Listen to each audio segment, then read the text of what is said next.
ብርሃን ዓለምን የፈጠረ ወደ ሕይወት የሚመራ የማያልፈው ተድላ የሚሰጥ ነው። ከጨለማ መሰናክል አውጥተህ የማይገኝ ብርሃንን የሰጠህን ያመንህ እኛ ከማይሰረ ክደት አውጥተህ በሃይማኖት ያከበርከን ከአገልጋዮቹ የማይርቅ የማይለይ ዘወትር ከእነርሱ ጋር የሚኖር በፍርሃት በረአድ የምትለምነውን ነፍስ ቸል የማይል ከሕሊና አስቀድሞ ሁሉን የሚያውቅ ሀሳብ አስቀድሞ የሚመረምር ሳንለምነው የምንሻውን አውቆ የሚሰጠን ሳንጠራጠር የምንለመነውን የሚሰማ የማይመረመር ብርሃን በሰማይ ያሉ የመላእክት ንጉሣቸው አድሮባቸው የሚኖር ሊቃነ መላእክት ያቀረቡትን ምስጋና የሚቀበል አቤቱ የምንለምንን ስማን።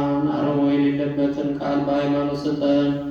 አንተን ፈጽሞ እናመሰግን ዘንድ አንተን እናከብር ዘንድ በአንተም ጸንተን እንኖር ዘንድ አቤቱ እኛ የአንተ አገልጋዮች እናመሰግናለን፣ ሕዝቡም አንተን ያመሰግናሉ።